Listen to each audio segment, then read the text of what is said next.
کتاب مقدس کھولیے اور اس میں امثال کی کتاب سلیمان بن داؤد کی معرفت لکھی گئی ہے، اور اس کا 6واں باب 16ویں آیت سے 19ویں آیت تک آپ کو میں یاد دلانا چاہتا ہوں کہ ہم اس حوالے کا کافی مجھے پتہ نہیں ہے کب سے ہم نے شروع کیا تھا، مئی کے مہینے میں، اور شروع میں جو سوچ تھی وہ یہ تھی کہ ارادہ یہ تھا کہ ایک پیغام اور ایک ہی میں نے تیار کیا تھا، اور جب شروع کیا گیا تو ایسے لگا کہ جیسے سمندر میں چھلانگ لگائی ہے، اور ایسا سمندر جس کی کوئی طے نہیں ہے۔ جیسے آپ دیکھ بھی رہے ہیں کہ مئی کے مہینے سے یہ حوالہ ہے جس کا ہم مطالعہ کر رہے ہیں۔ میں کروں گا یہ کہ یہ آیات آپ کی خدمت میں پڑھوں گا، آپ غور سے سنیں اور اپنی اپنی بائبلوں میں میرے ساتھ دیکھیں، اور پھر جہاں سے ختم کیا تھا پچھلی دفعہ وہاں سے ہم اسے اب آج جاری کریں گے۔ 16ویں آیت، 6 چیزیں ہیں جن سے خداوند کو نفرت ہے، بلکہ 7 ہیں جن سے اسے کراہیت ہے: اونچی آنکھیں، جھوٹی زبان، بے گناہ کا خون بہانے والے ہاتھ، برے منصوبے باندھنے والا دل، شرارت کے لیے تیز رو پاؤں، جھوٹا گواہ جو دروغ گوئی کرتا ہے، اور جو بھائیوں میں نفاق ڈالتا ہے۔ آئیے ہم پھر دعا کریں اور خداوند سے مدد مانگیں کہ وہ اپنا روح القدس ہمیں دے، یعنی روح حق، تاکہ ہم خداوند کا کلام ٹھیک طور سے سمجھ سکیں۔ آئیے ہم دعا کریں۔ اے ہمارے باپ، ہم پھر بڑی عاجزی سے تیرے حضور آتے ہیں، کیونکہ ہمیں پھر احساس ہوا ہے کہ ہم کس قدر روح القدس کی مدد کے بغیر کمزور ہیں، اور ہمارے اندر وہ فہم اور وہ سمجھ نہیں ہے جو روح القدس ہمیں دے سکتا ہے، تاکہ اس کا الہام شدہ کلام ہم سمجھ سکیں۔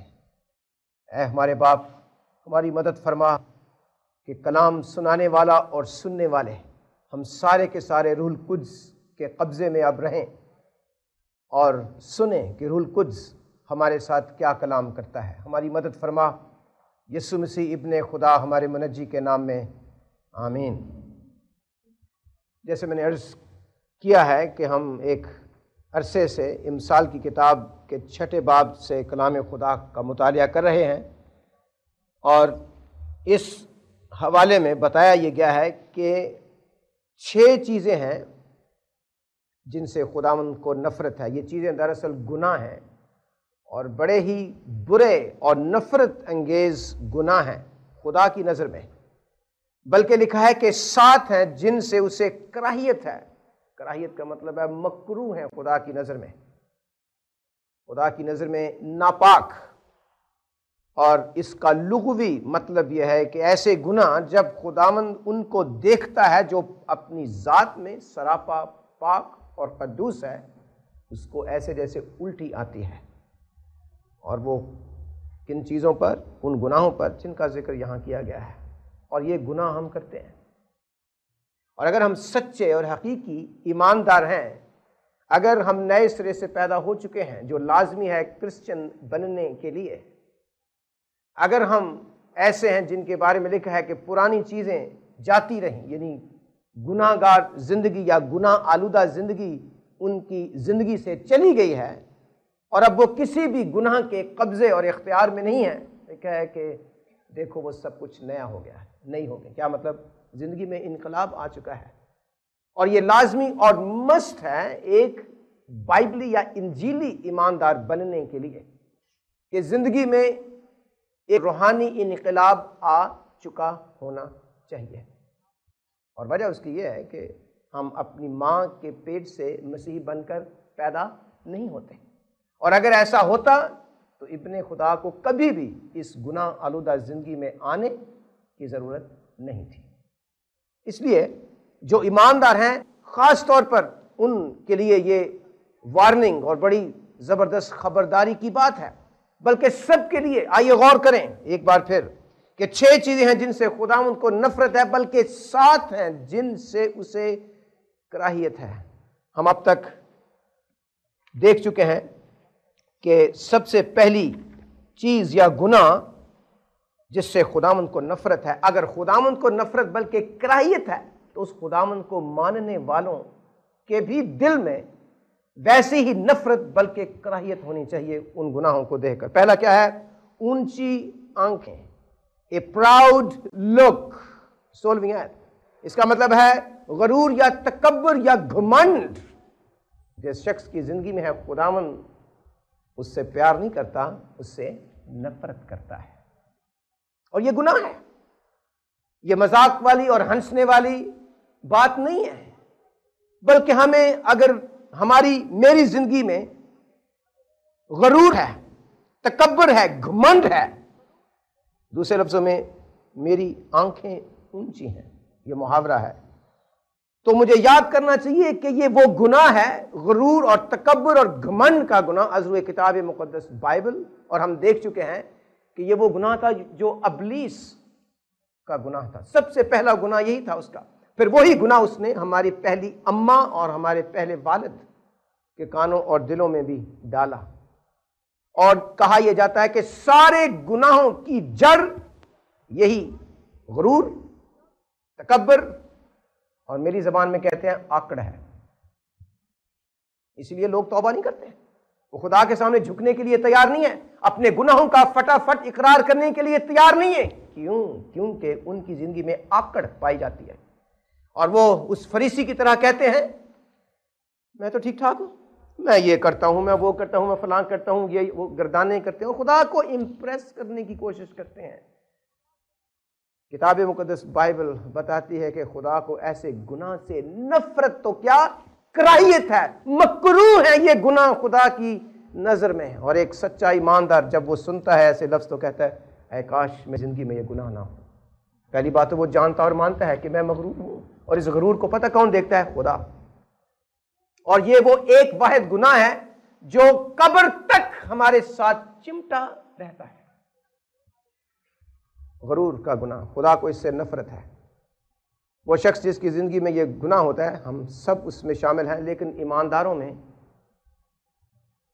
یہ تقریباً ختم ہو چکا ہونا چاہیے۔ غیر ایماندار کی تو یہ علامت ہے، غیر ایماندار جو ہیں ان کی تو یہ پہلا نشان ہے۔ جو شخص آکڑ خان ہے، وہ جو متکبر اور مغرور ہے، صاف پتہ چلتا ہے کہ وہ کیا ہے؟ غیر ایماندار ہے۔ ایک ایماندار کی زندگی میں یہ ہے آزمائش آتی ہے، اپنے گناہوں کو نہ ماننا، اپنی غلطی کا فٹ اقرار نہ کرنا، صفائیاں پیش کرنا، اوپر نیچے یہ وہ میں۔ اگر وہ سچا ایماندار ہے تو اسے فوری خیال آئے گا نو، کسی قسم کی صفائی پیش کرنے کی ضرورت نہیں ہے، میں نے گناہ کیا ہے۔ وہ ہمیشہ تیار رہتی ہے اپنے گناہ کا اقرار کرنے کے لیے۔ اور بہت سے حوالے ہم دیکھ چکے ہیں، چھوٹے یا بڑے، جن کا ذکر کتاب مقدس میں کیا گیا ہے۔ خدا نے ہمیشہ وہ لوگ جو غرور کے گناہ سے توبہ نہیں کرتے، خدا نے ان کو ختم اور غرق کیا تھا۔ فرعون کی مثال بڑی خوفناک مثال ہے، خدا نے اس کو غرق کر دیا۔ حامان کے بارے میں لکھا ہے، پھانسی پر اس کی لاش دیکھی گئی، مغرور تھا۔ نبوکت نظر دانیل کے زمانے میں جانوروں جیسی زندگی گزارنے کے لیے خدا نے اسے چھوڑ دیا، محض اس کے غرور کے اس مہلک گناہ کی وجہ سے۔ نئے عہد نامے میں ہیرودیس کی خوفناک مثال ہے، جو کیڑے پڑ کر سسک کر مرا۔ گناہ اس کا کیا؟ غرور، تکبر۔ آپ کہیں گے نہ تو میں فرعون ہوں، نہ میں حامان ہوں، نہ نبوکت نظر، اور نہ ہی میں ہیرودیس بادشاہ ہوں۔ آپ جو بھی ہیں، آپ چھپ نہیں سکتے آپ کا غرور۔ اول تو سب کو پتہ ہے کہ غرور ایک ایسا گناہ ہے جیسے منہ سے بو آتی ہے۔ آپ ماننے کے لیے تیار نہیں کہ میرے منہ سے بو آتی ہے، دوسرے بتائیں گے کہ آپ مغرور ہیں، اور جتنی جلدی اس سے چھٹکارا پایا جائے اتنی جلدی روح کو آرام ملے گا۔ ایک ایماندار کی سب سے پہلی خوبی پتہ کیا ہے؟ وہ عاجز ہے، فروتن ہے۔ غرور کا الٹ کیا ہے؟ ہیوملٹی، میکنس، فروتنی، عاجزی۔ اور وہ پتہ کہاں سے ملتی ہے؟ یسوع مسیح سے ملتی ہے۔ وہ کہتا ہے کہ میرے پاس آؤ، مجھ سے سیکھو کیونکہ میں حلیم اور دل کا فروتن، اور پھر تمہاری جانیں سکھ اور آرام پائیں۔ اور طریقہ کیا ہے عاجزی حاصل کرنے کا یا فروتنی حاصل کرنے کا؟ گناہوں سے توبہ اور ابن خدا کے صلیبی کفارے پر ایمان لا کر نئے سرے سے پیدا ہونا۔ غرور کی ریڑھ کی ہڈی زندگی سے توڑنے کی ضرورت ہے، اور وہ ابن خدا اپنے خون کے وسیلے سے، نئی پیدائش کے وسیلے سے کرتا ہے۔ پھر ہمیں بتایا گیا ہے کہ نہ صرف غرور سے خداوند کو نفرت، کیا اسے کراہیت ہے۔ دوسری چیز بتائی گئی ہے، دوسرا گناہ وہ ہے جھوٹی زبان۔ جھوٹی زبان، اے لائنگ ٹنگ، جھوٹ بولنے والی زبان، یہ زبان کے گناہوں میں سے ایک گناہ ہے، جھوٹ۔ اس کا مطلب یہ ہے کہ سچ اور حق کی بات کو پورا نہ بتانا، یا اس کی بجائے آدھا یا تھوڑا یا بالکل ہی نہ بتانا، بلکہ اس کی بجائے کچھ اور بتانا تاکہ اصل بات کا پتہ نہ چلے۔ دراصل جو لفظ ہے عبرانی میں، اس کا مطلب ہے کسی کو ٹرک مارنا، فراڈ کرنا کسی کے ساتھ، ایسی بات بتاؤ اس کو پتہ نہ چلے۔ اور عام طور پر جھوٹ کسی اور ایک یا ایک سے زیادہ گناہوں کو چھپانے کے لیے مارا جاتا ہے، جھوٹ بولا جاتا ہے۔ جب جھوٹ بولتے ہیں تو عام طور پہ کوئی ایسا گناہ ہم نے کیا، اس کو کور کرنے کے لیے ہم جھوٹ بولتے ہیں۔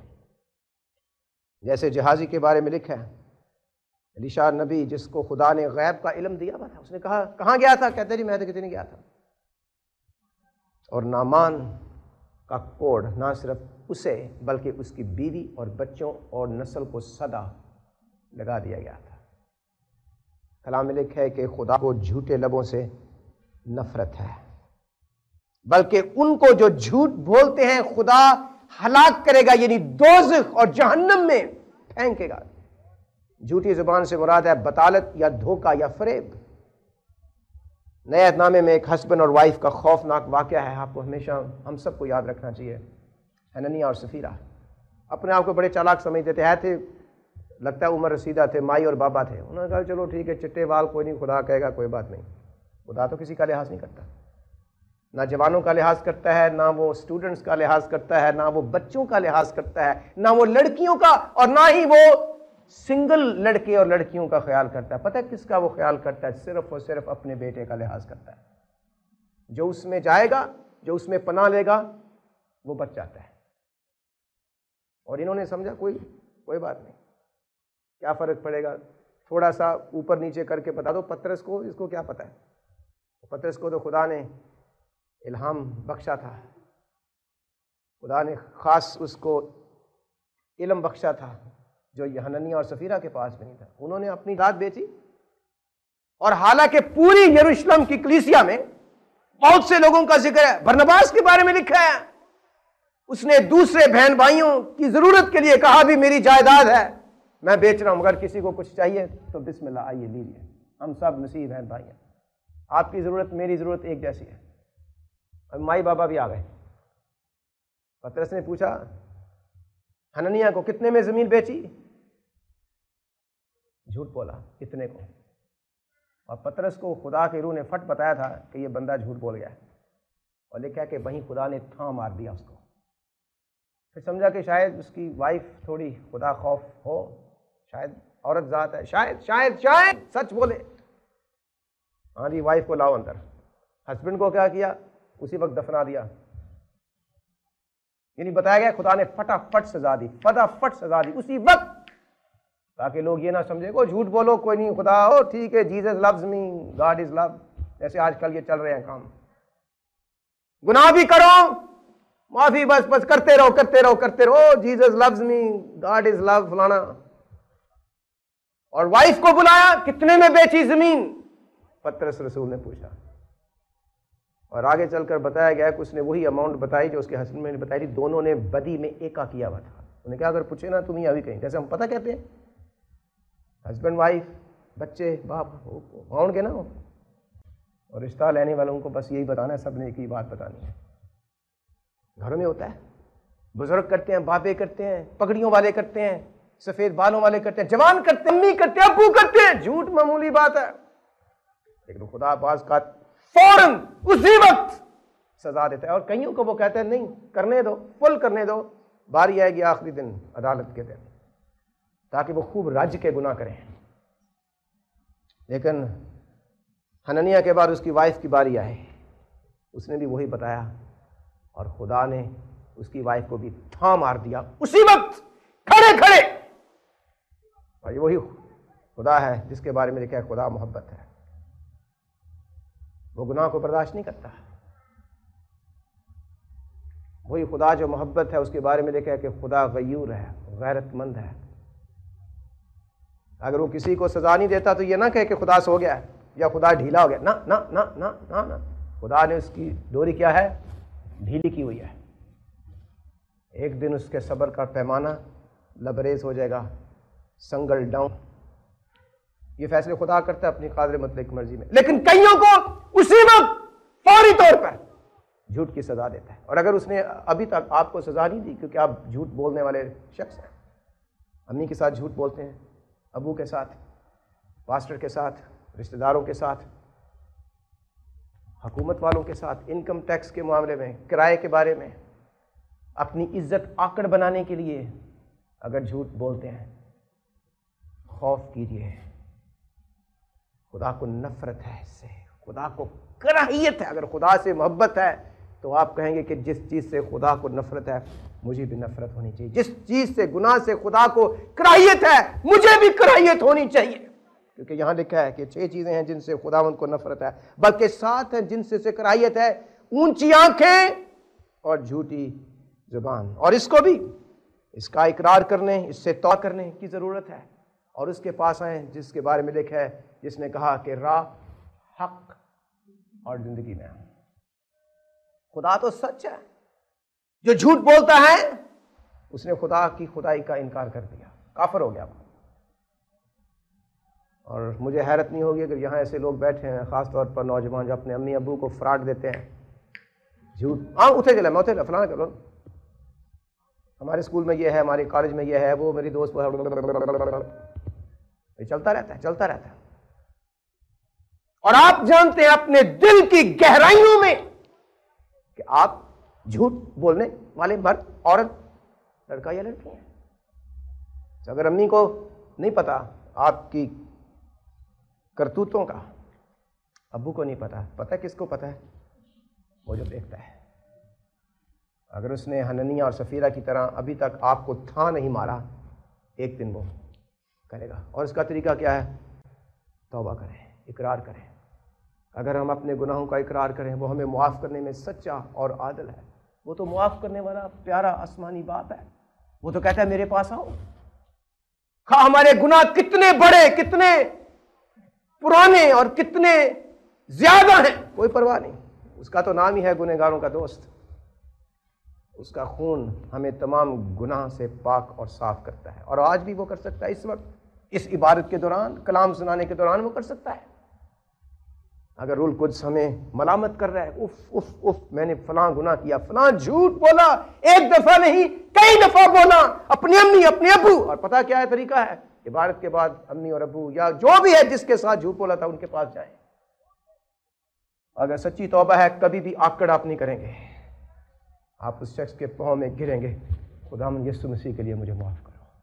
اور جو 2 نمبر ہے نا، وہ آکڑے، میں کیوں مانگوں معافی؟ سارے کرتے ہیں، یہ بھی کرتی ہے، وہ بھی کرتا ہے، سارے کرتے ہیں، ہاں آکڑ آکڑ آکڑ آکڑ آکڑ۔ وہ بندہ 2 نمبر ہے، وہ عورت، وہ لڑکی 2 نمبر ہے۔ محصول لینے والے کے بارے میں لکھا ہے، اس نے ایک ہی دعا کہ خداوند مجھ پر رحم کر، وہی آکڑ نہیں تھی۔ اور اسی کے بارے میں خداوند یسوع مسیح نے کہا کہ وہ بندہ گھر راست باز ٹھہرا کر اپنے گھر گیا تھا، اور جو آکڑ خان تھا، فریسی، وہ ہلاکت کے منہ میں گیا۔ 6 چیزیں ہیں جن سے خداوند کو نفرت ہے، بلکہ 7 ہیں جن سے کراہیت ہے۔ اونچی آنکھیں، جھوٹی زبان، اور پھر ہے بے گناہ کا خون بہانے والے ہاتھ۔ آپ کہیں جی میں تو کبھی کسی کا خون نہیں کیا، میں تو عورت ذات ہوں، میں تو بندہ ہوں، کبھی آج تک۔ کلام پتہ کیا کہتا ہے کہ اگر دل میں غصہ ہے اپنے بھائی یا بہن کے خلاف، اور اگر ابھی تک اس سے توبہ نہیں کی، اس کو سیٹل نہیں کیا، تو تم نے قتل اور خون بہانے کا گناہ کیا، اور اگر اسی حالت میں آپ مر گئے، توبہ نہ کی، تو آپ سے خدا جس نے اس کلام کو لکھا ہے وہ قتل اور خون کا بدلہ آپ سے دے گا۔ بھائی اور بہنوں، راست بازی کے لیے آئیے، ہوش میں آئیے، خدا ٹھٹھوں میں نہیں اڑایا جاتا۔ کتاب مقدس بائبل میں لکھا ہے پیدائش کے 4 باب میں قائن کے بارے میں، جس نے اپنے بھائی کو قتل کیا، صرف غصہ ہی تھا اس کے اندر۔ وہ حوالہ واضح طور پر بتاتا ہے، ہم نے اس کی تشریح بھی دیکھی تھی، اور وہ جو دل میں تھوڑا سا غصہ تھا، تھوڑا سا اور ہوا، پھر تھوڑا سا اور لیکن وہ کھیت میں تھے، اور پتہ نہیں لکھا ہے کہ کوئی تھوڑی سی بات ہے، انہیں فٹ ماری، تلوار چھرا جو بھی تھا بھائی کو، اور زمین پر پہلا قتل ہوا۔ اور شروع میں آپ اندازہ نہیں کر سکتے، ایک ہی ماں کے پیٹ سے یہ دونوں بھائی پیدا ہوئے ہیں، اور کیسے ان میں سے ایک اپنے بھائی کے پیٹ میں چھرا گھونپ سکتا ہے۔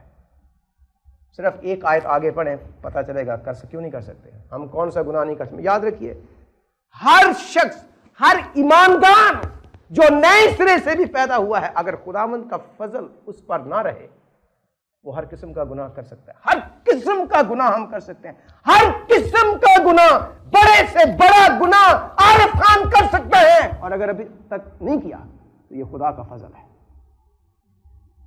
یہ نہیں کہ ہمارے اندر کوئی ایمان کی بڑی نہ کوئی قوت شوت نہیں ہے، یہ خدا کا فضل ہے۔ اگر ابھی تک کسی بڑے اور گھنونے گناہ میں ہم نہیں، اگر خدا اپنے فضل کا ہاتھ ہمارے اوپر سے ہٹا لے، وہ جانتا ہے کہ ہم کیا کیا کچھ کر سکتے ہیں۔ اس لیے ہر قسم کا غصہ، آئیے ہم اپنے اس حوالے کے مطابق اسے طے کریں۔ ابن خدا نے فرمایا ہے کہ جو کوئی اپنے بھائی کے ساتھ غصہ، اور وہ ابھی تک طے نہیں کیا گیا، اپنے مسیحی بہن بھائی کے ساتھ غیر طے شدہ غصہ ہر قسم کی عبادت کو ناجائز بلکہ دوزخ کا حقدار ٹھہراتا ہے۔ لہذا غصے اور ناراضگی کو فوری طور پر طے کرنے کا حکم دیا گیا ہے۔ کہا گیا ہے کہ سورج غروب ہونے سے پہلے کرو، مطلب یہ ہے فٹافٹ کرو۔ انتظار کیا کرو؟ کس چیز کا انتظار کر رہے ہو؟ کس چیز کا انتظار؟ اٹھو اور جاؤ اور اس کو طے کرو۔ اور آگے بتایا گیا ہے کہ ابلیس، اس کے لیے کھلا دروازہ، وہ کہتا ہے آرام سے وہ کہتا ہے دعا کرو 6 مہینے، خداوند روح میں ہدایت کرے تو میں پھر یہ ابلیس کا کام ہے۔ وہ ایسے غلط حوالے آپ کے ذہن میں لائے گا تاکہ آپ اٹھے نہ اور وہ نہ کریں جو کلام کہتا ہے کہ فوری طور پہ کرو۔ اور کئی ہیں جنہوں نے وہ مسائل طے نہیں کیے، اور 1 مہینہ کیا 2 3 4 5 6 7 8 9 سال، 2 3 4 8 10 سال گزر گئے اور آج تک طے نہیں کیا۔ خون بہانا اور قتل کرنا وہ تو دور کی بات ہے۔ روح القدس کہتا ہے کہ وہ رستے جو خون کرنے کی طرف جاتے ہیں ان کو کاٹو، سرجری کرو، جب وہ کٹ جائیں گے خون تک بات جائے گی۔ ان میں سے ایک کیا ہے؟ ایک دوسرے کے ساتھ غصہ کرنا اور اس کو طے نہ کرنا۔ 6 چیزیں ہیں جن سے خدا ان کو نفرت ہے، بلکہ 7 ہیں جن سے اسے کراہیت ہے۔ پہلا کیا ہے؟ اونچی آنکھیں، جھوٹی زبان، تیسرا بے گناہ کا خون بہانے والے ہاتھ۔ پچھلی دفعہ ہم نے دیکھا برے منصوبے باندھنے والا دل، برے منصوبے باندھنے والا دل، اے ہارٹ ڈیوائزنگ وکیڈنس، برے منصوبے باندھنے والا دل۔ دل ہم سمجھتے ہیں کہ خدا تو ظاہر کو دیکھتا ہے، دل کو تو میں نہ اس نے دل کو بنایا ہے، وہ جانتا ہے ہمارے دل میں کیا ہے۔ ہم نے دیکھا کہ اس کا مطلب یہ ہے کہ برے منصوبے باندھنے والے دل سے خدا کو نفرت ہے۔ دل میں کسی قسم کے گناہ کے متعلق سوچنا کہ میں اسے کیسے کروں، زبور 4 میں تو لکھا ہے کہ گناہ نہ کرو، اپنے اپنے بستر پر دل میں سوچو۔ متی 5 میں ہمارے خداوند کہہ چکے ہیں کہ مبارک وہ ہیں جو پاک دل ہیں، وہ ہیں جو خدا کو دیکھیں گے آخری دن، دوسرے نہیں دیکھیں گے۔ اور اگر ایماندار ہیں تو نئے دل کے مطابق ہمیں زندگی بسر کرنے کی ضرورت ہے۔ مطلب یہ ہے کہ اپنے دل میں کسی دوسرے کے خلاف کبھی بھی برا یا گندا خیال ہم نہ سوچیں، کسی سے انتقام یا بدلہ لینے کے بارے میں نہ سوچیں، ظاہر اپنے دل میں کسی کی طرف بری یا شہوت انگیز نظروں سے کسی مرد یا عورت کو نہ دیکھیں۔ اور آج کل طریقہ پتہ کیا ہے؟ گندے ویڈیو اور فلمیں اور سیڈیاں گھر میں لا کر والدین سے چھپ چھپ کر دیکھنا، اور یہ ظاہر کرنا ہے میں تو کمپیوٹر سیکھ رہا ہوں۔ اور ابو جی کہتے ہو ساری بیٹی کمپیوٹر پہ سیکھتی ہے۔ اچھا، بابا انہیں ٹچو لایا ہے امی کو اور ابو کو، اور یہ ہو رہا ہے ہمارے پاکستان میں، پاکستان سے باہر گھر گھر۔ آپ کے خیال میں لوگوں کو کمپیوٹر کا شوق ہے؟ ان کو بدکاری کا شوق ہے۔ چھوٹے چھوٹے بچے، حرام کاری کی ٹریننگ، 5-10 روپے کا آج کل سی ڈی مل جاتا ہے۔ اور طریقہ پتہ کیا ہے؟ ایک تو یہ ہے کہ والدین کو چاہیے کہ اپنے گھر میں صفائی کریں، ہر ایک نکر میں، ہر ایک ڈراز جیسے کہتے ہیں اس کو کھولنے کی ضرورت ہے۔ سی ڈی تو کتاب میں آ جاتا ہے، پتہ ہے الجبرے کی کتاب، میتھ کی بک ہے، اور یہ اندر کی ہے جو فلاں دوست اور سہیلی نے آپ کو دیا ہے گھر میں جا کے دیکھنے کے لیے۔ آج کل لوگ سینما گھر نہیں جاتے بدکاری دیکھنے کے لیے، کیونکہ سارے دیکھیں گے کہ جائیں گے وہاں، تو آج کل کیا ہے؟ گھر میں ہے، آج کل گھر میں ہے، اور کمپیوٹر کے سامنے بیٹھنا تو بڑا اچھا لگتا ہے، یہ پڑھے لکھے لوگ ہیں۔ اصل کام جو ہے وہ تو کچھ اور ہے۔ میرا خیال ہے ہم سب کے سر جو ہے وہ شرم سے جھکنے چاہیے جنہوں نے کمپیوٹر کو غلط طریقے سے استعمال کیا اور کر رہے ہیں۔ یہ نیا طریقہ ہے بدکاری اور حرام کاری کا، نیا طریقہ ہے یہ۔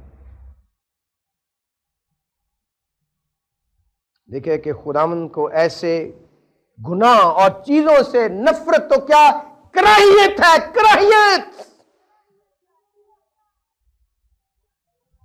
اور گھر میں ضرورت ہے کہ والد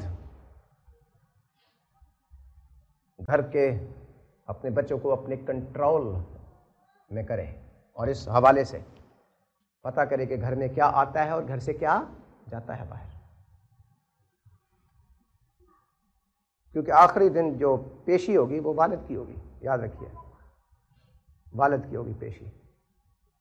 کنڈی مروڑی جانی ہے ابو جی دی۔ اگر ہم غیر ایماندار ہیں تو اس برے دل سے نجات پانے کے لیے طریقہ یہ ہے، خدا کا کلام کہتے ہیں اس کو میں نکالوں گا، اس کی جگہ نیا دل فٹ کروں گا۔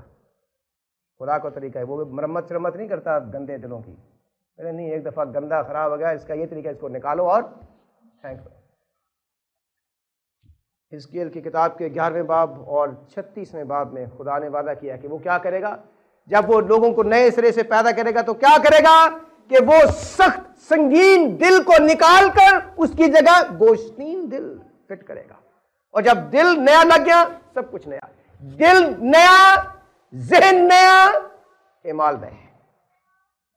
اور خدا کو پتہ ہے، جس نے ہمارے دلوں کو، ہمارے بدنوں کو بنایا، کہ انسانی زندگی اور وجود کا جو نفس ہے، جو اس کا مرکز ہے، وہ انسانی دل ہے۔ اگر دل بدل جائے تو سوچیں بدلتی ہیں، سوچیں بدل جائیں تو اعمال بدلتے ہیں۔ یہ خدا کا طریقہ ہے۔ اس لیے وہ کیا سٹارٹ کہاں سے کرتا ہے؟ دلوں سے۔ اس لیے ہم نے آج گایا بھی ہے کہ دل بدلنے کے لیے یسوع سے ملنا چاہیے۔ وہ نئے دل لگاتا ہے ہمارے اندر۔ کیسے لگاتا ہے یہ آپ اس پہ چھوڑیں، اور جن کو نئے دل ملے ہیں ان کو پتہ ہے، وہ آپ کو بتائیں گے کہ پرانی چیزیں ختم ہو گئی ہیں۔ دیکھو وہ سلطان محمد خان کئی سال پہلے جو پٹھان اور کٹر قسم کا بندہ تھا مذہب کے لحاظ سے، حسن عبدال کافی دیر وہ رہے، پھر اس کے بعد وہ بمبئی چلا گیا، بڑا پکا مسلمان تھا، اور وہ کہتا ہے میری زندگی کا ایک مقصد ہے مسیحیت کو ختم کر دو، سلطان محمد خان۔ پھر ایک دن آیا جیسے ساؤل کے ساتھ خدا نے کیا، جو دمشق کی سڑک پر جا رہا تھا، اور وہیں سے خدا نے گچیوں پھاڑ دیا، ہاں بھی کتنے چلے ہیں، اور اسے نیا دل دیا۔ اور کہنے والے یہ کہتے ہیں جو سلطان محمد خان کو پورے طور پہ جانتے تھے، غصے اور حسد اور دشمنی اور بد زبانی سے بھرا ہوا شخص تھا۔ ایک شخص کہتا ہے میں نے 2 سال کے بعد سلطان محمد خان کو ملا بمبئی کے ایک گلی میں، 5 منٹ گفتگو ہوئی، میں نے کہا یہ تو بندہ ہی بدل گیا ہے، یہ تو پہلے والا سلطان محمد خان نہیں ہے، یہ تو کوئی شکل سے وہی ہے، لیکن یہ وہ سلطان محمد خان نہیں ہے جس کو میں ساری عمر جانتا رہا ہوں۔ اور وجہ کیا تھی؟ وہ مسیحی بن گیا، اس کی کتاب ہے چھوٹی سی، میں کیوں مسیحی ہو گیا۔ وہ کہتے ہیں بندہ ہی بدل گیا، عادتیں بدل گئی، شکل تو وہی ہے، شکل اس کی وہی ہے، فیملی بھی وہی ہے، بندہ بدل گیا۔ اور بندہ کیسے بدلا ہے؟ دل اس کا بدل گیا ہے، دل بدل گیا، اس کی سوچیں بدل گئی، سوچیں بدل گئی، اس کے اعمال بدل گئے، پرانی چیزیں جاتی رہیں۔ دیکھو، اور یہ خدا کا روح کرتا ہے، جن کو اس نے نئے سرے سے پیدا کیا وہ ہوتا ہے۔ اس لیے برے منصوبے باندھنے والا دل جو ہوتا ہے وہ غیر مسیحی دل ہے، لیکن جو اچھے اور خدا ترس اور پاک منصوبے بناتا ہے وہ مسیحی دل ہے۔ اور وہ دل کہاں سے ملتا ہے؟ خدا یسوع مسیح دیتا ہے وہ دل، خدا دیتا ہے وہ دل۔ اس نے وعدہ کیا ہے میں دوں گا، سنگین دل نکالوں گا اور اس کی جگہ گوشتین دل فٹ کروں گا۔ سو اگر آپ کا دل برا ہے، ہونا ہے بھی، اگر مسیحی نہیں ہے، آپ کا دل کرپٹ ہے، کرپٹ دل ہے، عزو کتاب مقدس بائبل، اور اس کی جگہ کیا ہے؟ ہمیں نیا دل چاہیے، اور نیا دل پانے کے لیے نئی پیدائش چاہیے۔ اور جب تک وہ نہیں ہوگا، آپ جتنا مرضی اپنے آپ کو ٹھیک ٹھاک کریں، یہ وہ فلاں، بات بنے گی نہیں ہے۔ ایک ہی طریقہ ہے زندگی سیدھی کرنے کا کہ یہ پرانا دل جو ہے گناہ، اس کو نکالو، اس کی جگہ نیا دل فٹ کرو۔ اور وہ کون کرتا ہے؟ وہ جو دلوں کو بناتا ہے۔ دلوں کی بنانے کی فیکٹری تو اس کے پاس ہے، وہ اپنے ہاتھ سے بنا، ایک ایک دل اپنے ہاتھ سے بناتا ہے، اور جب وہ دل فٹ کرتا ہے سب کچھ ٹھیک ہے۔ دل بدل گیا، سوچیں بدل گئی، سوچیں بدل گئی، اعمال بدل گئے۔ اور پھر آج کا سبق ہے، یہ سارا ریویو ہے میرا، ہر دفعہ شروع ہو جاتے ہیں پھر، اور وہ ہے نمبر 5، شرارت کے لیے تیز رو پاؤں۔ 18ویں آیت، شرارت کے لیے تیز رو پاؤں، feet that are swift in running to evil۔ حیرت نہیں ہونی ہے کہ جن جن گناہوں کا ذکر کیا ہے اس کے ساتھ ساتھ جسم کے مختلف حصوں کا ذکر کیا گیا ہے۔ اونچی لیکن کیا آنکھیں، جھوٹی کیا زبان، بے گناہ کا خون بہانے والے کیا ہاتھ، برے منصوبے باندھنے والا دل، یعنی پورا جسم گناہ کے زیر اثر آیا ہے۔ سب سے پہلے لفظوں کا مفہوم، شرارت کا مطلب عزو کتاب مقدس ہے گناہ یا بدی۔ تیز رو کا مطلب ہے جلدی جلدی قدم اٹھانا یا چلنا۔ سو مطلب اس محاورے کا یعنی شرارت کے لیے تیز رو پاؤں، اس سے مراد یہ ہے کہ ایسا انسان جو گناہ کرنے میں کوئی اور کسی قسم کی ہچکچاہٹ یا ممانعت محسوس نہیں کرتا، بلکہ فوری طور پر کرنے کے لیے تیار ہو جاتا ہے۔ ایسا انسان جو گناہ کرنے میں کوئی اور کسی قسم کی ہچکچاہٹ یا ممانعت محسوس نہیں کرتا، بلکہ فوری طور پر گناہ کرنے کے لیے تیار ہو جاتا ہے۔ کتاب مقدس میں کئی حوالے ہیں جو متوازی حوالے ہیں اس سے ملتے جلتے۔ امثال 1:16، امثال 1:16، پیچھے کی طرف آئیے امثال کی کتاب میں، پہلا باب۔ یہاں ایک نوجوان بیٹے کی بات ہو رہی ہے، ظاہر ہے کہ باپ ہے سلیمان، وہ اپنے بیٹے سے مخاطب ہے، اے میرے بیٹے، اپنے باپ کی تربیت پر کان لگا اور اپنی ماں کی تعلیم کو ترک نہ کر۔ میں آپ کو یہ بتاتا ہوں کہ مجھے الٹی آتی ہے ان گھروں میں جا کر جہاں بچے اپنے والدین کے ساتھ بدتمیزی کرتے ہیں۔ میرے خیال میں اس سے بڑا گناہ گھر میں اور کوئی ہو نہیں سکتا۔ جو بیٹا یا بیٹی اپنی ماں کے ساتھ بدتمیزی سے بولے یا کوئی اور۔ اگر میرا بیٹا میرے سامنے میری بیوی کی بے عزتی کرے، ماں اس کی بعد میں بنی، پہلے وہ میری بیوی ہے، اگر غیرت ہے اس خون میں تو اس بیٹی کو درست کرنے کی ضرورت ہے، اس بیٹے کی مرمت کرنے کی ضرورت ہے جس نے میری وائف کی بے عزتی میرے سامنے کی ہے۔ اور وہی برداشت کرتا ہے جو بے غیرت باپ ہے، بے غیرت، جس کو اپنی وائف کی عزت کا خیال نہیں۔ آپ کو پتہ ہے جو مثالی بیوی ہے جس کا ذکر 31ویں باب میں کیا گیا ہے، اس میں ایک خوبی پتہ کیا ہے؟ لکھا ہے کہ اس کے بیٹے اٹھتے ہیں اور اپنی ماں کی تعریف کرتے ہیں۔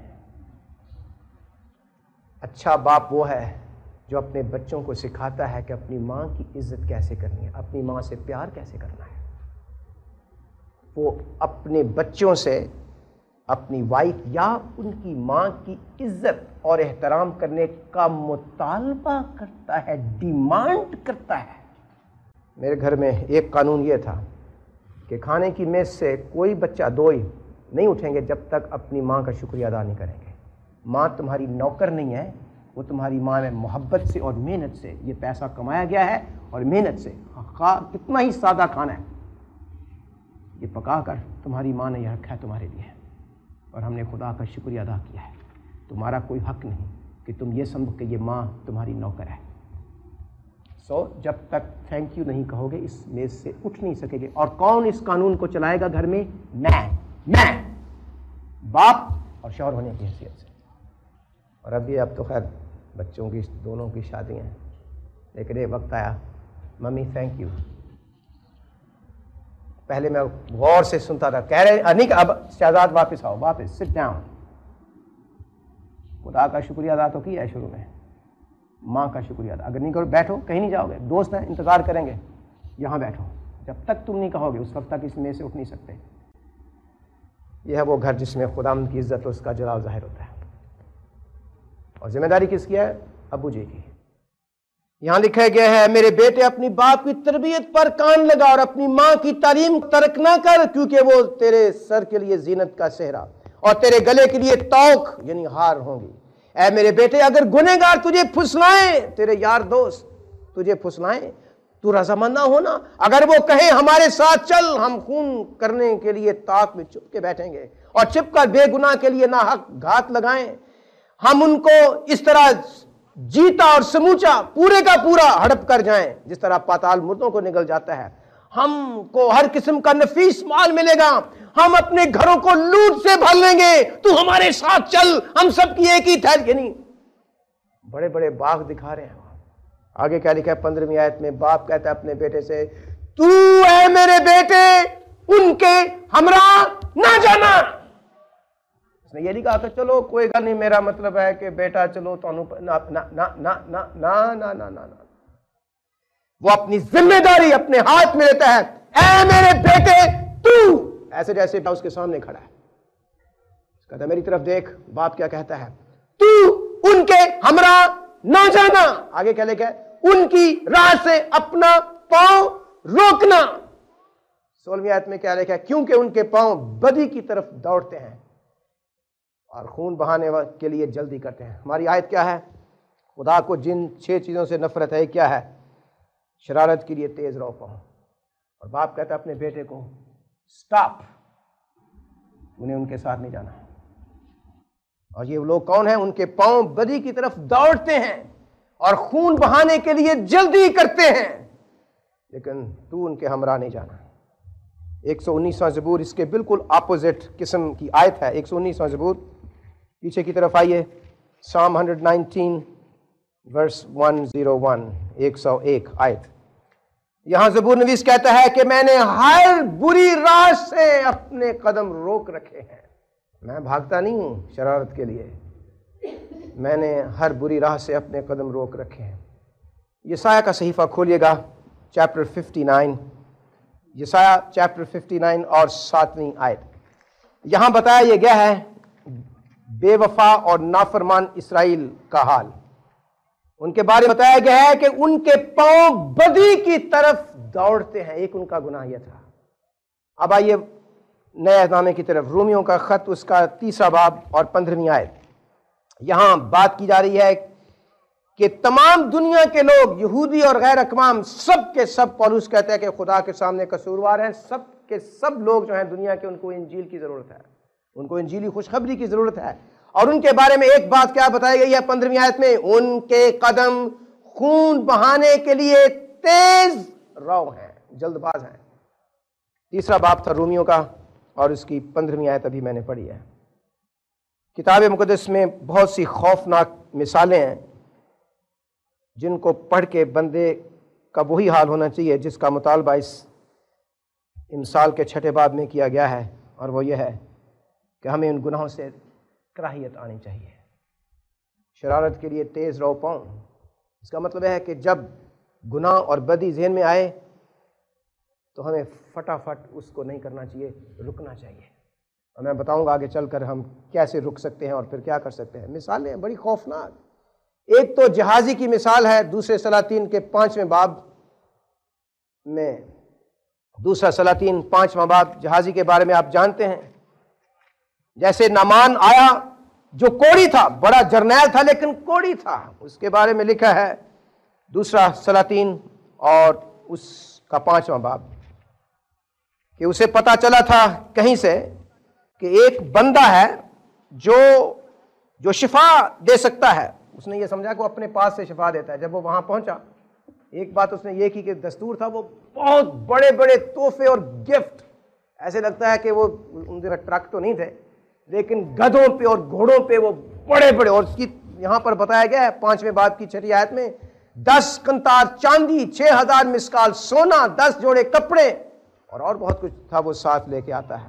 الیشا کے پاس جاتا ہے اور کہتا ہے جی مجھے شفا دو اور یہ لو تحفے۔ کہتا ہے جی دماغ خراب ہے، یہ تو شفا مفت ہے، خدا ان کی طرف سے ہے، یہ لے جاؤ، مجھے ضرورت نہیں ہے، شفا میں دوں گا لیکن یہ شفا دراصل خداوند کی طرف سے ہے۔ میں دعا کروں گا، اور آپ دیکھیں اس کو دعا کرتے ہوئے اس حوالے میں وہ دعا کرتا ہے، خدا ان سے شفا دیتا ہے اور وہ گھر دیتا ہے۔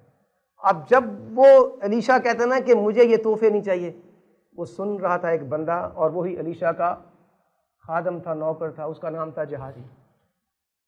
وہ کہتا ہے یار مطلب ہے چلو سارے گفٹ نہ ہی لو، تھوڑے سے لے لیتے، ہم دونوں آپس میں مزے کرتے۔ پھر کہتا ہے چلو الیشا کو ضرورت نہیں تھی، مجھے تو ضرورت تھوڑی بہت، آپ کو پتہ ہے گھر بار ہے، بچے ہیں، مہنگائی کا زمانہ ہے، یہ سارا کچھ 5ویں باب میں لکھا ہے۔ بڑا افسوسناک ٹریجڈی ہے اس میں۔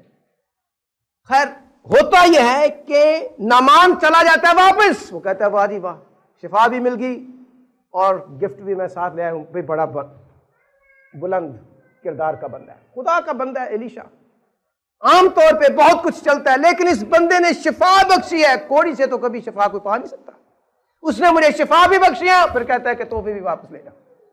خوش وہ جاتا ہے اپنے نوکروں کے ساتھ خداوند کی تعریف کرتے ہوئے، اور حوالے سے یہ پتا چلتا ہے کہ وہ ایماندار بن کے گیا تھا واپس۔ اور کوڑ سے شفا پانا تو ایسے ہی تھا جیسے گناہ سے شفا پا گیا اور واپس چلا گیا۔ اب یہ جہازی تھا، کوڑے بھی بڑی تیزی سے جا رہے ہیں واپس، اس کا مطلب ہے کہ گفٹ شفٹ سارے چلے گئے ہاتھ سے۔ اور یہاں لکھا ہے اس حوالے میں بڑے افسوس کے ساتھ کہ 20ویں آیت میں 5واں باب، لیکن اس مرد خدا الیشا کے خادم جہازی نے سوچا کہ میرے آقا نے آرامی نامان کو یوں ہی جانے دیا، ہائے ہائے، کہ جو کچھ وہ لایا تھا اس سے نہ لیا، ایویں کیوں جان دیتا؟ سو خداوند کی حیات کی قسم میں اس کے پیچھے دوڑ جاؤں گا اور اس سے کچھ نہ، سارا نہیں لوں گا، تھوڑا سا دے دو، تھوڑا سا دے دو، کچھ نہ کچھ لوں گا۔ سو جہازی نامان کے پیچھے چلا۔ جب نامان نے دیکھا کہ کوئی اس کے پیچھے دوڑا آ رہا ہے تو وہ اس سے ملنے کو رتھ پر سے اترا اور کہا خیر تو ہے، اور آگے چل کر بتایا گیا ہے کہ وہ کہتا ہے کوئی نہیں، وہ مہمان آ گئے تھے دور سے، آپ جیسے آئے ہیں نا تو مہمان آ گئے اور مہمانوں کے لیے تھوڑا سا سامان چاہیے، تو لکھا ہے سو ذرا ایک قنطار چاندی اور 2 جوڑے کپڑے ان کے لیے دے. وہ نعمان کہتا ہے خوشی سے بھی تو ایک کہتا ہے 2 قنطار لے لے. اور وہ اس سے بضد ہوا اور اس نے 2 قنطار چاندی اور 2 تھیلوں میں باندھی اور کپڑوں کے جوڑے بھی دیے. اور وہ فٹافٹ جہازی اس کو لے کے کہاں گیا؟ الیشا کے پاس. اپنے گھر لے گیا. چپ کر کے آرام سے اس کو اپنا لکھا ہے کہ اس نے گھر میں رکھ دیا. اصل زبان میں اس کا مطلب جا کے اس نے چھپا دیا. اور جو بندے لے کے آئے تو کہا تو چپ کر کے پیچھوں ہی ہو گئے چلے جاؤ. اور مطلب کیا؟ الیشا کو نہ پتا چلے. الیشا بابا ان کو کیا پتہ لگنا ہے؟ وہ اپنا اللہ اللہ کرنے والا بندہ ہے. اس کو تو خبر نہیں ہوگی میں کیا کر کے آیا ہوں. اور آگے لکھا ہے اس نے ان کو رخصت کر دیا سو وہ چلے گئے. 25 آیت. لیکن آپ اندر جا کر اپنے آقا کے حضور کھڑا ہو گیا. میرا خیال ایسے ہو گیا ایسے. اب دیکھیے کیا ہے یہاں لکھا ہوا نہیں ہے لیکن لگ رہا ہے کہ اس نے اسی طرح کیا کہ بالکل پتہ نہ چلے. اور یاد رکھیں کہ الیشا کو خدا نے الہام کی توفیق بخشی تھی. اسے غیب کا علم ہوا تھا. یہاں لکھا ہے 25 آیت میں اس نے اسے کہا جہازی تو کہاں سے آ رہا ہے؟ اس نے کہا تیرا خادم تو کہیں نہیں گیا تھا. دیکھو جھوٹ. وہی حنانیہ سفیرہ والا بات کہ سمجھا کوئی نہیں سب کچھ چلتا ہے سارے کرتے ہیں. تیرا خادم تو کہیں نہیں گیا تھا. اس نے اس سے کہا کیا میرا دل اس وقت تیرے ساتھ نہ تھا جب وہ شخص تجھ سے ملنے کو اپنے رتھ پر سے لوٹا؟ اور یاد رکھیے کہ یہ وہ دن تھے جب پوری قوم دشمنوں کے قبضے اور اسیری میں تھے. اسرائیلی قوم کے لیے یہ بڑے دکھ کے دن تھے. پتہ ہے وہ چھوٹی لڑکی جس کی وجہ سے سارا وہ اسیر ہو کے آئی تھی اپنے گھر سے. اور ان لوگوں نے جنہوں نے بنی اسرائیل کو اپنے قبضے میں انہوں نے بچے نہیں دیکھے, عورتیں نہیں دیکھیں, چھوٹے نہیں دیکھے, بڑے نہیں دیکھے, بزرگ نہیں دیکھے, سب کو وہ گھسیٹ کے اسیری میں لے آئے. یہ ملک کے لیے قوم کے لیے بہت افسوسناک اور رونے اور ماتم کے دن تھے. وہی قوم جس کو پوری دنیا پر اور قوموں پر اور سلطنتوں پر حکومت کرنی تھی آج وہ خود اسیری کی زندگی بسر کر رہے ہیں. یہ تو رونے اور ذلالت کے دن تھے. اور جہازی کیا کر رہا ہے؟ بابا دا لگا رہا ہے. ذلالت ہے لیکن سارا کوئی بات نہیں اپنا ہونجا پھیرو. اور اس نے اپنے حساب سے ہونجا پھیرا. لیکن الیشا اسے کہتا ہے کیا روپے لینے اور پوشاک اور زیتون کے باغوں اور تاکستانوں اور بھیڑوں اور بیلوں اور غلاموں اور لونڈیوں کے لینے کا یہ وقت ہے؟ پوری قوم ذلیل ہو گئی ہے. ہم اسیر میں ہیں, ہم غلامی میں ہیں, ہمارے خدا کی بے عزتی ہو رہی ہے. ہماری وجہ سے پوری دنیا میں خدا کے پاک اور مقدس نام پر فر بکا جا رہا ہے. جہازی تجھے خیال نہیں ہے؟ تم نے یہ سوچا کہ چلو یہ کچھ چیزیں یہ سونا چاندی میں تھوڑا سا سائیڈ میں تھوڑا سا کاروبار بزنس کروں تھوڑا سا ایکسٹرا پیسوں کے لیے. الیشا کہتا ہے کیا یہ دن ہے ایسے؟ اور آگے کیا؟ اور آگے جو آیت ہے بڑی افسوسناک. اس لیے نعمان کا کوڑ تجھے اور تیری نسل کو سدا لگا رہے گا. سو وہ یعنی جہازی برف سا سفید کوڑی ہو کر اس کے سامنے سے چلا گیا. غیر قوم کا بندہ جس کو کوڑ تھا وہ ایماندار بن کے چلا گیا. اور اس کا کوڑ وہ بندہ جس کے بارے میں ہم سمجھتے ہیں کہ ایماندار تھا, پہلے سے ایماندار تھا, الیشا کا نوکر تھا, مرد خدا کا نوکر تھا, جس نے اپنی آنکھوں کے سامنے خدا کے زبردست کام دیکھے تھے. الیشا کے ذریعے سے خدا ان کا کلام سنا, دن رات اس کی حضوری میں رہتا تھا. وہی بندہ کیا نکلا؟ یہودا اسکریوتی نکلا.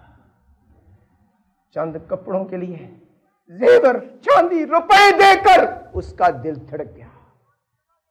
گو نعمان چلا گیا, لیکن نعمان کے چمکتے کپڑوں اور سونے چاندی کی دمک اس کے ذہن اور اس کے دل سے نہیں گئی. کہتا میں بھی جاؤں گا, میں بھی جاؤں. وہ بھلا نہیں سکا. اور کیا کیا؟ جھوٹ بولا, حسد کیا.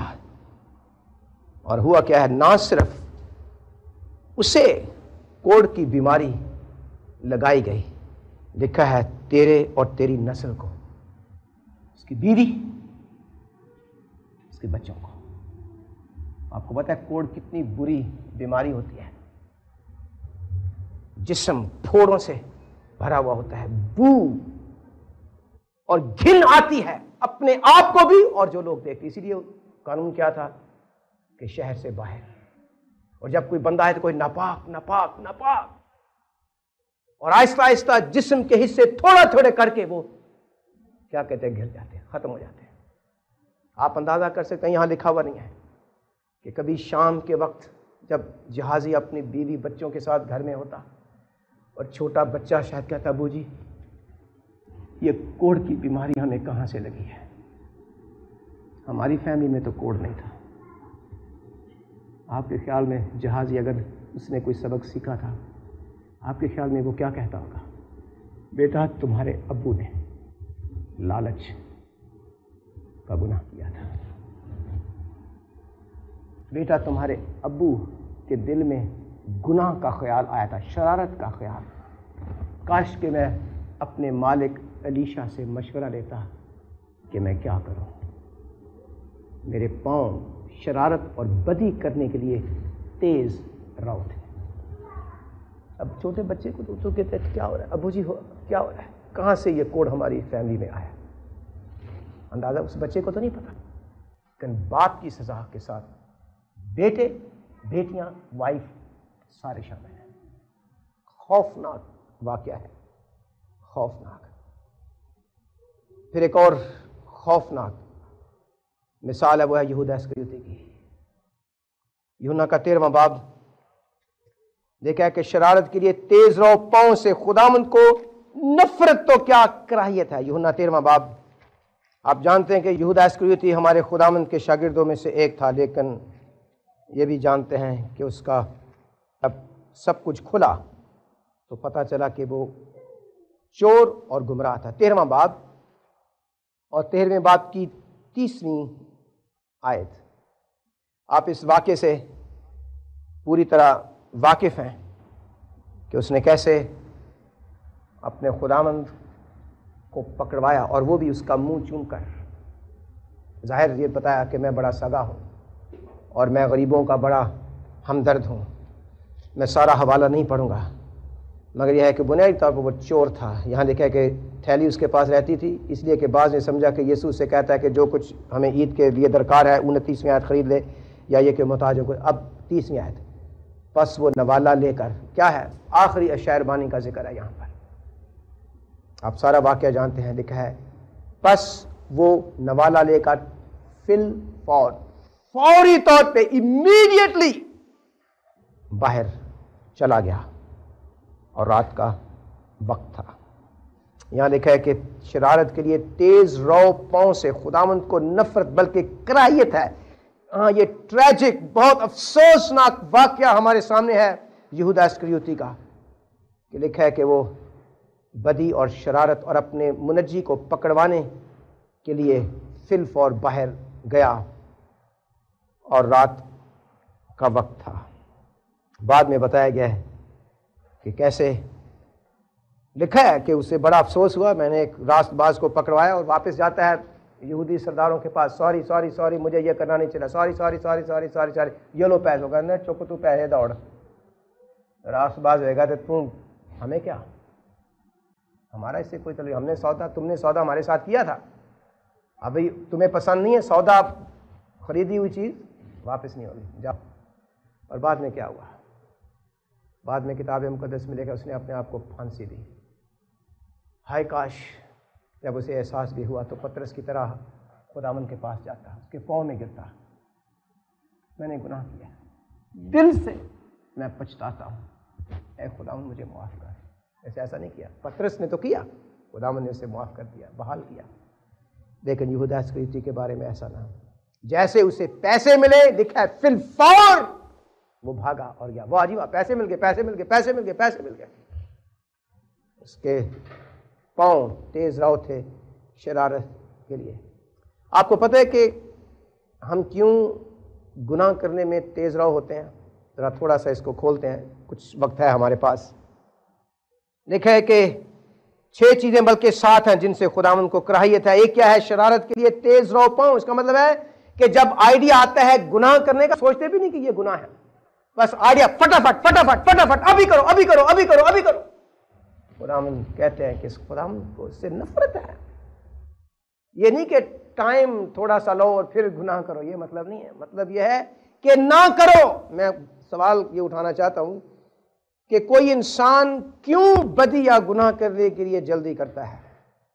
اب ہم ساری بات کو اپنی طرف لے کے آتے ہیں۔ نمبر ایک، جب گناہ کرنے کے لیے ہمارے دل میں گہری خواہش ہو، ضد ہو کرنے کی، بے قابو خواہش اور ارادہ، جب ہم گناہ کے غلام ہیں، اسیر ہیں، تو پھر ہم فوری طور پر گناہ کرنے کا سوچتے ہیں، ہم انتظار کرنے کے لیے تیار نہیں ہیں۔ خدا نے کہا پیدائش 6 میں کہ انسان کا دل جو غیر تائب دل ہے، اس کے بارے میں لکھا ہے کہ 6 باب پیدائش اس کی 5ویں آیت، اور خداوند نے دیکھا کہ زمین پر انسان کی بدی بہت بڑھ گئی اور اس کے دل کے تصور اور خیال سدا ہی برے ہوتے ہیں۔ He is basically corrupt, sinful, evil, wicked. اس کے دل کے خیال اور تصور سدا ہی برے ہوتے ہیں جب تک خداوند ان خیالوں اور ان ارادوں کو نئی پیدائش کے ذریعے سے ریورس نہ کرے اور نہ بدلے۔ ہمارے خداوند نے گناہ کی غلامی کے بارے میں بتایا تھا یوحنا 8:34 میں کہ جو گناہ کرتا ہے وہ گناہ کا غلام ہے۔ اس سے مراد یہ ہے کہ وہ جو گناہ کرتا رہتا ہے اور معافی دل سے نہیں مانگتا، اس شخص کے بارے میں لکھا ہے جو گناہ کا اسیر ہے۔ یوحنا 8:34، یوحنا 8:34۔ میں تم سے سچ کہتا ہوں، 34ویں آیت، کہ جو کوئی گناہ کرتا ہے گناہ کا غلام ہے۔ اور اس وجہ سے ہم گناہ جلدی جلدی اس لیے کرتے ہیں کہ ہمارا دل کرتا ہے کہ ہم فوری طور پہ کریں۔ میں مثالیں دوں گا، آپ کو کھولنے کی ضرورت نہیں ہے۔ پہلا سلاطین 21ویں باب میں اخیب بادشاہ کے بارے میں بتایا گیا کہ ایسا برا بادشاہ پورے اسرائیل میں کبھی ہوا ہی نہیں تھا، کبھی نہیں ہوا تھا۔ اور اس بارے میں لکھا ہے کہ اس کی ایک وجہ تھی کہ اس نے اپنے آپ کو بدی کے ہاتھ بیچ دیا تھا۔ بڑا برا، اس سے برا بادشاہ اسرائیل میں کبھی ہوا نہیں ہے۔ اور پھر قائن کے بارے میں بھی ہم نے سنا ہے کچھ دیر پہلے پیدائش کی کتاب کے 4 باب میں۔ ہم بدی کرنے کے لیے، گناہ کرنے کے لیے تیز رو پاؤں، یعنی کیوں جلدی جلدی کرتے ہیں؟ پہلی وجہ یہ ہے کہ گناہ کرنے کی ہمارے دل میں گہری خواہش ہوتی ہے، کرنا ہے، ضرور کرنا ہے، ابھی کرنا ہے، کیونکہ دل کرتا ہے۔ دوسری وجہ پتہ کیا ہے؟ دوسری وجہ ہے کہ کہیں کوئی مجھے کسی وجہ سے روک نہ دے، فٹافٹ کرو، اور کسی کو وہ نہ ہو کہ اگر میں رک گیا تو کسی سے مجھے بات کرنی پڑے گی، کسی سے صلاح مشورہ لینا پڑے گا، اور میں نہیں چاہتا کہ وہ کرے۔ میں نے کرنا ہے، ابھی کرنا ہے، فوری طور پہ کرنا ہے۔ ایسے لوگوں کو اپنے آپ پہ کنٹرول نہیں ہوتا۔ امثال 25 میں لکھا ہے، جس میں بتایا گیا ہے 28ویں آیت میں کہ نفس پر ضبط کرنا بڑی خوبی ہے۔ 25واں باب اور 25ویں باب کی 28ویں آیت، جو اپنے نفس پر ضابط نہیں وہ بے فصیل اور مسمار شدہ شہر کی مانند ہے۔ پرانے زمانے میں کسی شہر کو محفوظ کرنے کے لیے دیوار بناتے تھے۔ ہمارے بعض گھروں میں بھی آج کل ہوتا ہے کہ ارد گرد 4 دیواری ہو جائے۔ اس کا ایک فائدہ شہروں کے لیے یہ ہوتا تھا کہ دشمن کو روکنے کے لیے شہر کے ارد گرد کیا تھا؟ بڑی دیوار اور فصیل بنائی جاتی تھی۔ یہاں بتایا گیا کہ وہ شخص جس کو اپنے جسم پر اور اپنے نفس پر ضابط نہیں اور کنٹرول نہیں، اپنی زبان پر، اپنے ذہن پر، اپنے دل پر، اپنے پاؤں پر، اپنے ہاتھوں پر، اپنی ٹانگوں پر جسے ضبط نہیں، وہ شخص ایسے ہی ہے جیسے ایسا شہر یا ایسا گھر جس کے ارد گرد دیوار ہے۔ وہ بندہ ہر لحاظ سے ہلاکت کے منہ کی طرف جا رہا ہے۔ یہ ہے مطلب اس کا، خطرناک ہے اس کی حالت، یہ ہے اس کا مطلب۔ اور پھر امثال کا 16واں باب، پیچھے سائڈ کی طرف آئیں اور اس کی 32ویں آیت، امثال 16:32، 16واں باب اور 32ویں آیت لکھا ہے کہ جو قہر کرنے میں دھیما ہے پہلوان سے بہتر ہے، اور جو اپنی روح پر کنٹرول جسے ہے ضابط ہے، اس سے جو شہر کو لے لیتا ہے۔ کہا جاتا ہے کہ کویت کو جب وہ عراق کے قبضے میں تھا اور ساری دنیا کہنے لگی کوئی چھڑا نہیں سکتا، آزاد نہیں کر سکتا کویت کو صدام حسین کے ہاتھوں سے، اور جس بندے کو اتحادی فوجوں نے اپنا کمانڈر بنایا، میں یہ کہوں گا ہاں اس نے ایسا کیا، اس نے آزاد کیا۔ نارمن شوارٹزکاف اس جنرل کے بارے میں یہ ہے کہ سمجھا جاتا ہے کہ اتنا بہادر، اتنا ذہین، اتنا قابل، اتنا بہادر، اتنا دلیر، اس آیت کے مطابق اگر اس سے بھی دلیر اور بہادر کسی کو بننا ہے تو پتہ کیا کرو، اپنے آپ پہ قابو رکھو، اپنی زبان کو قابو میں رکھو، اپنے دل کو، اپنے پاؤں کو، اپنی آنکھوں کو، اپنے دماغ کو، جسم کے پورے سارے کے سارے حصوں کو، اور پھر آپ جنرل نارمن شوارٹزکاف سے بھی زیادہ دلیر اور بہادر سمجھے جا سکتے ہیں، محض اس لیے کہ آپ کو اپنے آپ پہ کیا ہے، قابو ہے۔ یہاں کیا لکھا ہے کہ 6 چیزیں ہیں جن سے خداوند کو نفرت ہے۔ ایک کیا ہے؟ ایسے لوگوں سے، ایسے پاؤں سے جو شرارت کے لیے فٹافٹ ابھی فوراً فوراً فوراً فوراً فوراً، خداوند کو نفرت ہے ایسے شخص سے۔ خداوند ایسے لوگوں سے پیار نہیں کرتا، ایسے گناہ سے اسے کراہیت ہے۔ مثال کے طور پر اب ہماری مثالیں ہیں، جلدی میں رشتے کرنا، منگنیاں کرنا، شادیاں کرنا، بغیر سوچے سمجھے جاب لے لینا، اور پتہ بھی ہے کہ یہ قدم جلد بازی میں اور بغیر دعا اور کلام کی دانائی کے اٹھا رہی ہوں یا اٹھا رہا ہوں۔ اگر پاسٹر صاحب کو پتہ چلا تو ہو سکتا ہے وہ مجھے روک دیں، اس لیے بہتر کیا ہے، فٹافٹ کرو، ابھی کرو، فوراً کرو، کیونکہ اگر پاسٹر صاحب کو پتہ چلا یا کسی اور کو، یا ہو سکتا ہے غلطی سے میں نے بائبل پڑھ لی اور وہاں لکھا ہوگا کہ یہ نہ کرو، پھر کیا کروں گا؟ پھر کیا طریقہ ہے؟ کسی کو نہ بتاؤ، کسی کو پتہ نہ چلے، فوراً فوراً فوراً فوراً ابھی کرو۔ یہ ایک وجہ کیوں ہم جلد بازی سے کام لیتے ہیں، کہیں کوئی مجھے کسی وجہ سے روک نہ دے اور میرا ارادہ کہیں بدل نہ جائے بدی کے بارے میں۔ سو بہتر طریقہ ہے فوراً کرو، ابھی کرو، تیز رہو پاؤں۔ اور اسی کے ساتھ ملتا میرا خیال ہے فرق ہے نمبر 3 وجہ، وہ یہ ہے کہ کسی کو پتہ نہ چلے، اور اس سے میری مراد یہ ہے کہ سزا کے خوف سے ہم فوری طور پر قدم اٹھاتے ہیں بدی کرنے کے لیے، اس لیے خیال آتا ہے کہ میں جلدی اسے کر لوں، اس لیے بھی ہمارے پاؤں بدی کے لیے تیزی کرتے ہیں۔ ہو سکتا ہے کہ انتظار کروں تو بات کھل جائے۔ جہازی نے جلدی کی اور کوڑ کی سزا مل گئی۔ وہ جا بھی سکتا تھا علیشا کے پاس، کہا یار دیکھو ہم آپس میں اتنی دیر سے رہتے ہیں تو پتہ ہے کال پڑا ہوا ہے، جاب شاب بھی اتنے نہیں ملتے، روٹی پانی، میں تو ویسے بھی بال بچے دار ہوں، تو میرا خیال ہے کہ اگر تھوڑا سا میں جا کے لے آؤں، کیا خیال ہے؟ اور صلاح لیتا اسے، خدا کا بندہ اسے کہتے نہیں نہیں، خداوند مہیا کرے گا، اپنے طریقوں سے کرے گا، یار رک جاؤ، لیکن وہ رکنا نہیں نہ چاہتا تھا، یہی تو بات ہے۔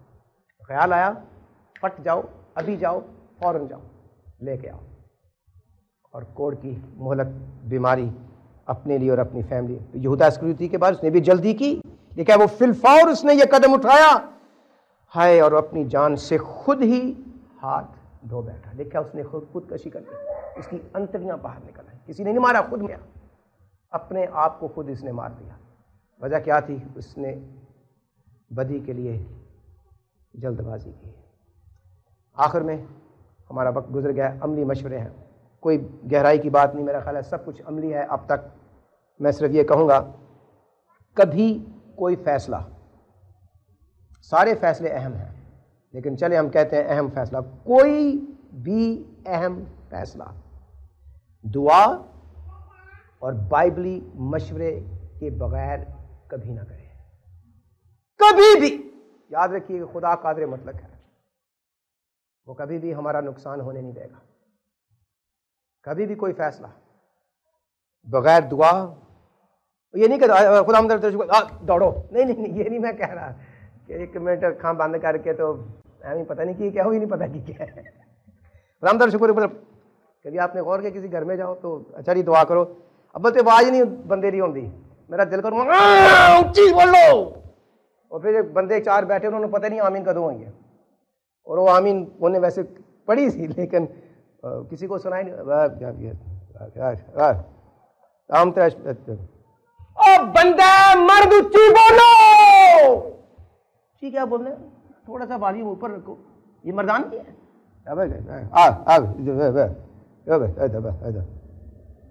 کیا بندہ ہے، لیکن دل تو کرتا ہے جا کے چیز بولو. اتنا بندہ فرسٹریٹ ہوتا ہے, مرتا ہے, مرد کدھر گیا, یہ آواز نہیں ہے, پتہ نہیں کدھر چلے جاتے ہیں. افسوس کی بات ہے, ٹریجڈی ہے.